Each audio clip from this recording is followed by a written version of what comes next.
Today, we have a very renowned healer with us, Padma Shri Dr. Pradeep Chowbey, and he's the Group Chairman Max Healthcare for laparoscopic, robotic, bariatric, and GI surgery.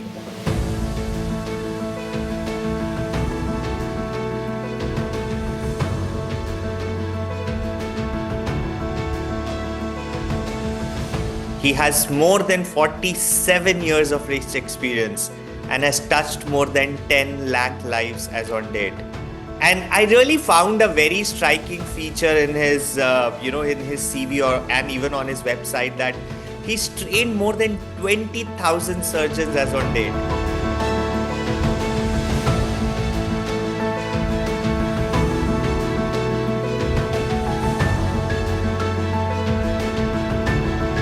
How do you think technology can evolve to keep pace with it? So my thing is that start your training with the traditional way. First, you spend just couple of days or couple of weeks in the Gurukul Pratha. Means you go physically, you go to that center, you see the doctors operating, surgeons operating, see the anesthesia part, see the bedside manners, look at what goes wrong in the operation theatre. So then you can rely on sort of digital way of learning. Videos, Google, there's that. At least you will have the correct way of learning. How do you see the rise of robotics, artificial intelligence? In laparoscopy, we cannot incorporate artificial intelligence. For that, you have to have a robotic system. So unless you have a robotic system, you won't be able to get the advantage of the artificial intelligence. If we are looking at conventional versus robotic, do you feel that the outcomes also differ? In some situations, the three-dimensional view is of great help. And if I have to give just simple gallbladder operation, doing robotic surgery after doing thousands and thousands of laparoscopic surgery, and then moving on to robotic surgery, we realize that some of the cystic ducts are joining common bile duct from behind. But in laparoscopy, we thought that they are joining by the side. When you're taking care of such big personalities, when you know that lot of stakes could be involved, does that put any additional pressure on you? The biggest thing is that never treat VIP as VIP. You should treat them like a normal person. So suppose you want to give them a good scar, unless you have given a good scar to thousands of people, you can't give a good scar to that gentleman, or the lady. Hello everyone, welcome to another edition of Health Forward. Today, we have a very renowned healer with us, Padma Shri Dr. Pradeep Chowbey, and he's the Group Chairman Max Healthcare for laparoscopic, robotic, bariatric, and GI surgery. He has more than 47 years of rich experience and has touched more than 10 lakh lives as on date.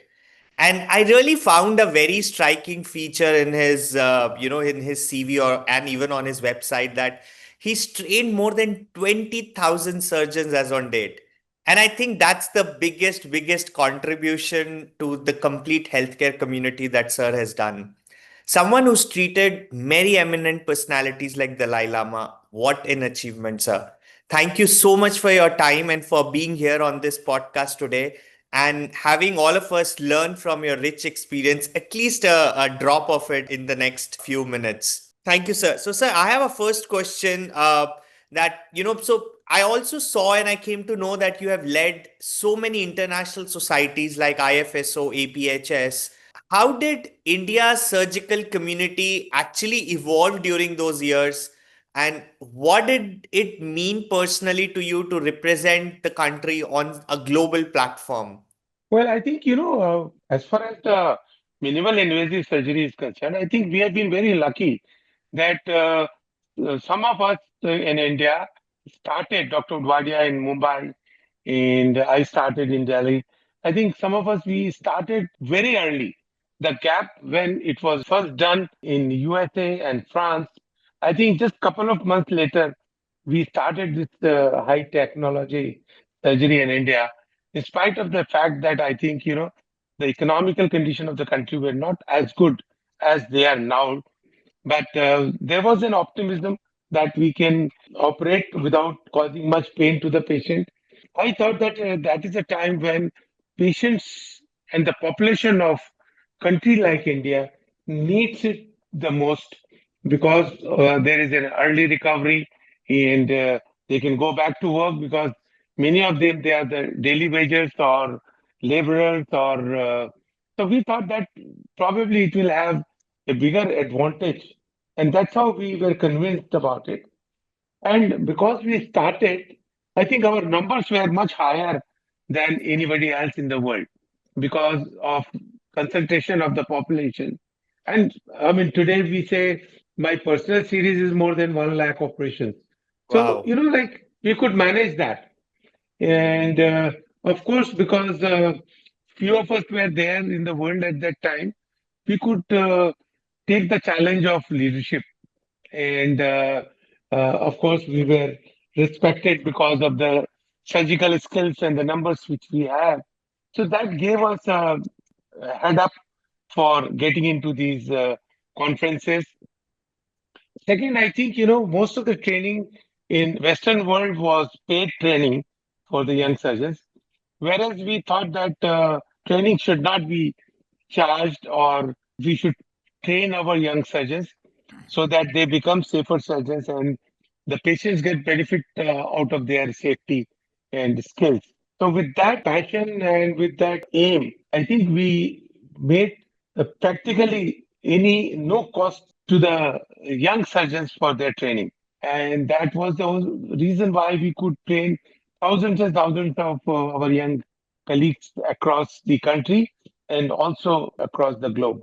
Thank you, sir. I think really what a noble thought that, kind of it's just not about myself, but it's about the whole country. It's about also the new teams and the new members that I could train. I think there are very, very few people who actually really think about it and are also very futuristic to see what impact are you leaving, or the legacy that you are leaving here, from where you started and where you are today. Thank you so much for that, for doing that to the country, sir. It really means a lot. I just have a different question. Moving on to a different track for you is, Sure. I know that and I'm sure that you would have spent most of the time in operation theater. A lot of time than any one of us would have spent even in the conference rooms or any of the meeting rooms. Do you sometimes wish that when we have these internal meetings, kind of a thing in conference rooms, that there is some anesthesia option for people who are in the meetings talking too much, and we should just kind of anesthetize them so that they do more work? Anesthesia options have come now because of the social media, unfortunately.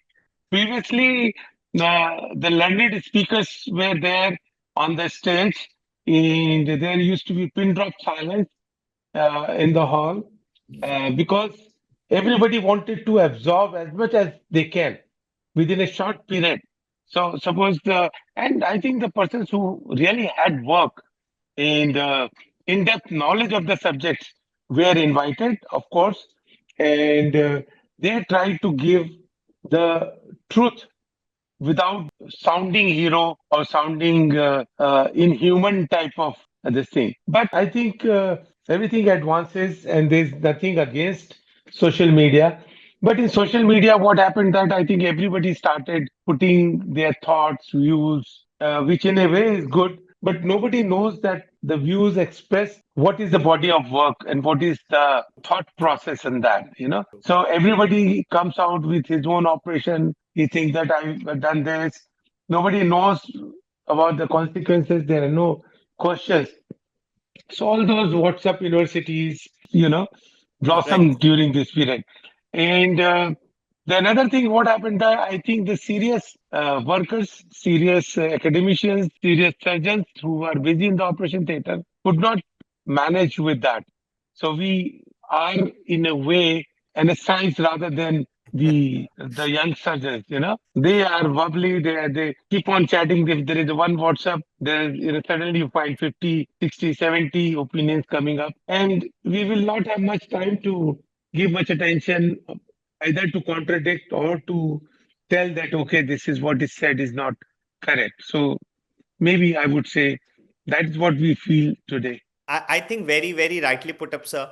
A lot of stuff that is on social media, specifically when it comes to healthcare, I think we need to be very clear and very careful in what information are we really picking it up from there and to what extent are we using it.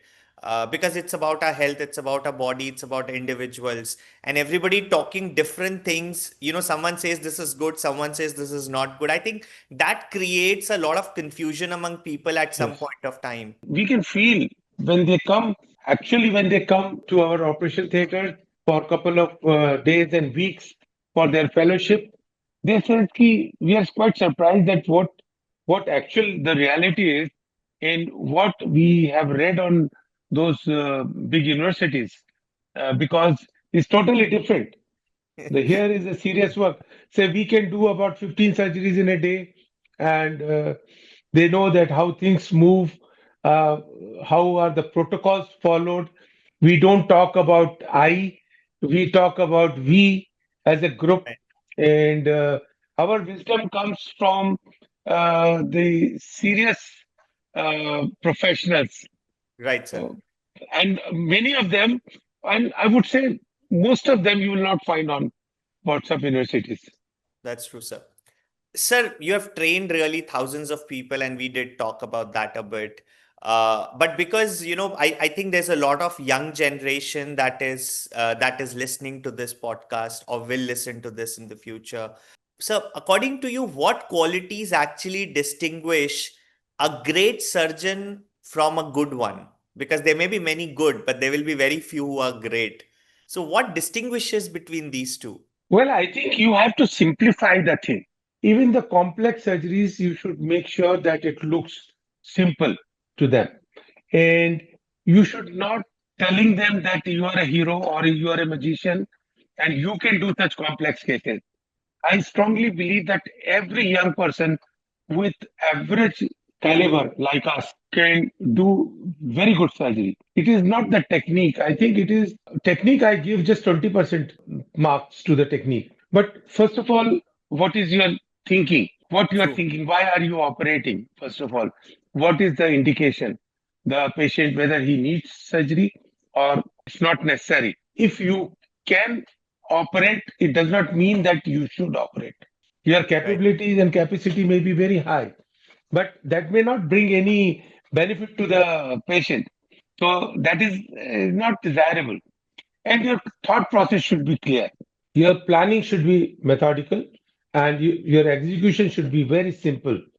So I think, and also you should uh, let everybody know, even the person who comes for day one for training, we have to make sure that he goes back confident that he True. can do all the surgeries which we are doing confidently. So you don't behave like a magician, you behave like a common person and tell them that you have the capabilities to do, you have to pat their back, you have to inspire them. At the same time, you have to be grounded and tell them that, okay, there will be a stage, there will be a condition where you may not be able to do it. So it's better not to do harm to the patient. So Right, sir. suppose, I mean, simple example is suppose there is a gallbladder stone, you put in a telescope, you find that the thing is frozen, and you know that, okay, I don't have enough equipment, I don't have enough experience, so I should not indulge into that. Just pull out your telescope and say, okay, I'm sorry, but there are too complex situation, and instead of harming, we think that you should go to the senior surgeon who can handle that. So it should come before harm is done to the Right, patient, sir. and the patient will always be happy. He will never say कि मेरा 2 बार operation हो गया. He will be happy that he was right. He could True. not do it, so he referred to somebody else.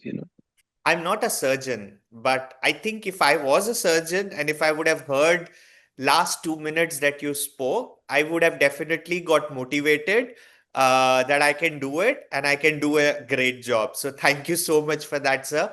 And I think what you brought out also a very important point, indirectly saying, and I think this is not just for surgeons, for anybody, that there's no harm or there's nothing wrong in accepting if we can't do something, and then making an extra attempt to learn, hone our skills, make our skills sharper, and then move forward in life. I think that's a great learning, which indirectly what you said, and I kind of pull that out from there. So thank you. And in healthcare, we see that so many incidents happen worldwide, not only in India, but across the world. There are many which are reported, and there are so many which are not even reported. We don't even know sometimes what happened to the patient. I think if everybody starts taking responsibility in a manner that you just gave a very beautiful example, that will really make a lot of difference to the patient population across the world. So thank you for sharing that, sir. I will also like to add here, society is becoming little litigant also, you know. So if you say that, okay, you could not operate, you refer the patient to somebody else, nobody on earth can challenge you, and everybody will appreciate. Nobody can take a legal action on this. Now the younger people should also be little vigilant True. because people are recording your voice, they are Yes. recording this thing. You don't know what is True, sir. happening, That's true. so you should be very careful on that aspects also, because one odd case in life, I think, sari life ki whatever you have earned will go into this, Yeah. and also will create angina, you know, for the surgeon, because they are all timid people. Surgeons True. are so-called, they may think that they are heroes, but when anything goes wrong, when there is a bleeding, all of us, we are absolutely like a small bird, you know. That's true, sir. And it's just about maybe also one patient getting harmed or impacted also impacts the complete family that's there. So great Yeah. thoughts, sir. Thank you so much for again for sharing.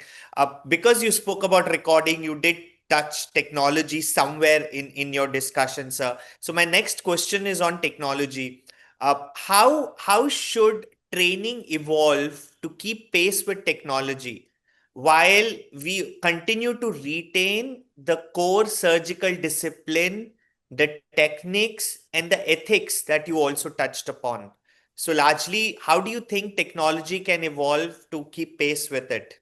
I may be a little different in this because I feel that the Indian way of teaching and training, that is a gurukul pratha, where the students used to go and stay with the teacher for some time, and maybe for years also, and they used to learn morning till evening how things should be done. So I feel I have modified my thinking in that direction. I say, if you want to become a particular branch, if you want to learn something, my first thing is that first you spend just couple of days or couple of weeks in the Gurukul Pratha.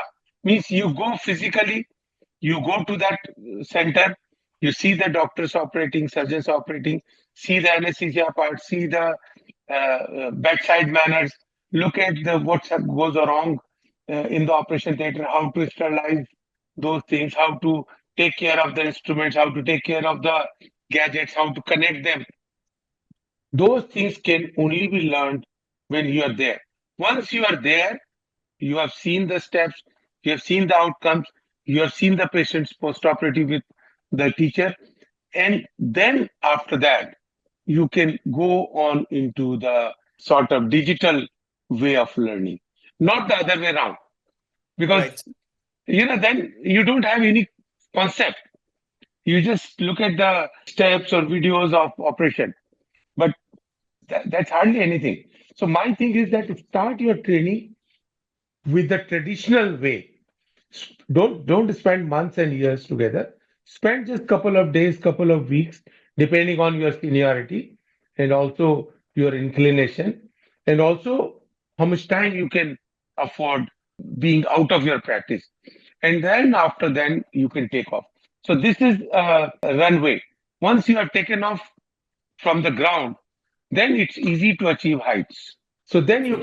can rely on videos, Google, this, that. At least you will have the correct way of learning from that. Right. Right, sir. So, sir, you have been one of the pioneers or the pioneer in laparoscopic surgeries. How do you see now, the rise of robotics, artificial intelligence, or even remote surgeries that people are talking about it today, and they are happening in some parts of the world? So, how do you view all these things? as compared to the conventional procedures that we do? Well, I think I'm one of the very fortunate generation of surgeons where for almost about 15 years I was doing conventional open operation. Then in 90 I started laparoscopic surgery, and in 2000 I started robotic surgery. And Wow. fortunately, we have a good presence, international, national presence, by virtue of our work and this. So, what I would say that when we were doing conventional surgery, it's a three-dimensional surgery. And when we moved on to laparoscopy, we lost one dimension. So, laparoscopy is a two-dimensional surgery. And now with the robotic system coming in, we are back to three dimension. So now we have three dimensions surgery. We have the advantage of laparoscopic surgery of minimal discomfort, and also we have got accuracy of robotic instruments, because the laparoscopic instruments are by and large cannot be manipulated to the degrees and extent and the directions in which the robotic system is doing it. Second, when we talk about the artificial intelligence always needs a vehicle on which it can be sort of imbibed. For example, you need a telephone, you need a laptop, you need a computer, you need a car, you need an airplane. For all these Right. artificial intelligence to be incorporated with that. Same way, in laparoscopy, we cannot incorporate artificial intelligence. For that, you have to have a robotic system. Right. So unless you have a robotic system, you won't be able to get the advantage of the artificial intelligence. So I would say that now I think with artificial intelligence, when I'm working on the robotic system, suppose there are four instruments in, if one instrument is not seen by the camera, it freezes. It's a safety mechanism.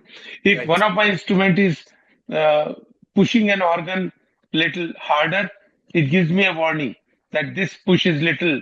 Be careful about this push. So those small little things. So if you're not holding the instruments and this thing, the instruments will not move. So there are lots and lots of information support which we are getting now with the robotic system. And I feel that previously we used to say when we started laparoscopy that if you have difficulty in laparoscopy, do a conversion and do by open technique. Now what we are talking in start everything robotic, and if you're not able to do robotically, then move on to the conventional laparoscopy. So now the laparoscopy has become conventional, and robotic surgery has become a state of art surgery. Though And the sir, equipments are expensive, but like anything else, I think the expense will go down. The capital investment is we have already seen from say 15 crores, it has come to 6-7 crores for the equipment. I'm sure the future will be percentage of this. And per procedure cost has also dramatically come down. With increased numbers, it will be even further reduced. So I think future is robotic surgery. great, sir. Thank you so much. And if you could just very quickly touch on the outcomes, which would be the larger difference between if we are looking at conventional versus robotic. Uh, do you feel that the outcomes also differ, or they are the same? I would say that they are not drastically different for most of the patients. But in some situations, the three dimension is of great help. And if I have to give just simple gallbladder operation, I think we have realized after doing robotic surgery, after doing thousands and thousands of laparoscopic surgery, and then moving on to robotic surgery many years back, we realized that some of the cystic ducts are joining common bile duct from the back, from behind, maybe about 20%. But in laparoscopic era, we thought that they are joining by the side. Like these are the more informations which we are getting. So I would say that with the advancements, the robotic system which are there at present, we'll say that in 5 years or 10 years, they will look like a primitive robotic system. The Okay. technology is moving so fast, Yeah, you that's know. true. That's true, So sir. something like a cell phone. Just look at your telephone 5 years back, what you have. the camera resolution what you have, and today's camera resolution what we have, the speed of your this thing, the voice, the internet speed, everything is changed. So I feel that today we are talking about robotic system, but I think tomorrow's robotic system will be far, far better. And also it will make even below average surgeon to the level of excellent surgeon Yeah, that's because the true. added support. That's true, sir. Just on a lighter note, I still remember the first Nokia phone that I had, which was a big one with a big antenna on it. So, so Yes, yeah, yes. you're absolutely correct. Sir, you have actually very successfully operated on many eminent personalities like His Holiness the Dalai Lama, His Excellency late Dr. APJ Abdul Kalam. Just to understand that, when you are operating on or when you're taking care of such big personalities, when you know that lot of stakes could be involved, does that put any additional pressure on you, let's say when you are in the operating room? How is the atmosphere there at that point of time? Well, I think I will not deny that when, say, for example, I operated President K.R. Narayanan in 2000. So, operating a sitting president of India, there are a lot of protocols which are to be followed. For example, you can't tell the president that we will operate you tomorrow at 8 o'clock. You are supposed to request him, sir, when you would like to be operated. You know, Okay. it's like Okay. that. So those are nuances that doesn't will not cause any risk factors or will not cause any stress because you are doing the same thing again and again. The biggest thing is that never treat VIP as VIP. You should treat them like a normal person. So suppose you want to give them a good car, unless you have given a good car to thousands of people, Yeah, you that's can't give a good car to that gentleman, or the lady. So, and that is the reason why I think we have that respect. I'm serving the sixth president as a surgeon to the president. Well, all six presidents, nothing has changed. They they prefer you, so it's a very humbling experience that, and you have to continue working. People think that oh, operation kar rahe, nahi kar rahe. The question is, I'm demonstrating all over the world, so unless I have the skills, I can't possibly demonstrate. So I have to continuously practice it every day, hone my skill every day. My skill today should be better than yesterday, and it should be even better tomorrow. So you keep on learning with every case. So if you keep that in mind, I think you don't get nervous. Some protocols to be followed for VVIPs. If there is maybe on a lighter side, as you said, if there is a young lady who's getting to operated, you spend 2 minutes extra with her chatting rather than getting in and out of the operation theater. So it's just on the lighter mood, yes. as I said, yes.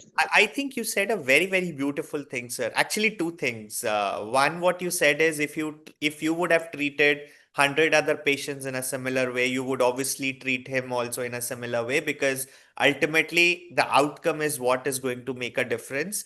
And I think the second, even more beautiful, what you said is that even after so much of experience and so many lives that you have improved, today also you are saying that my today should be better than yesterday and tomorrow should be better than today. I think that's a great thought, sir, and I think if all of us start thinking in that direction or that ways, it will really change the way we work, the way we do things, and the way we look at different situations in life. So I think these are one of the or few of the very key takeaways from this podcast that I myself personally would take, and I'm sure whoever will listen to it and is listening to it will also take similar takeaways from what you said, sir. Thank you very much. But I think, I love doing it.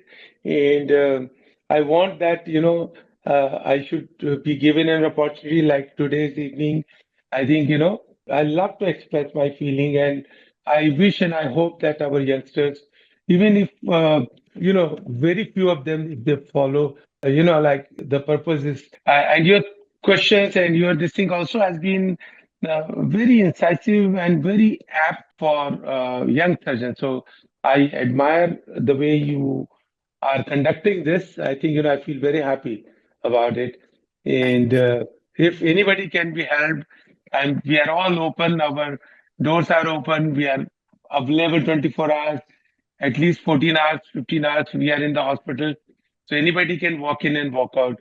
We are absolutely informal people, maybe just a little lack of time, but not lack of intention I know. and lack of passion.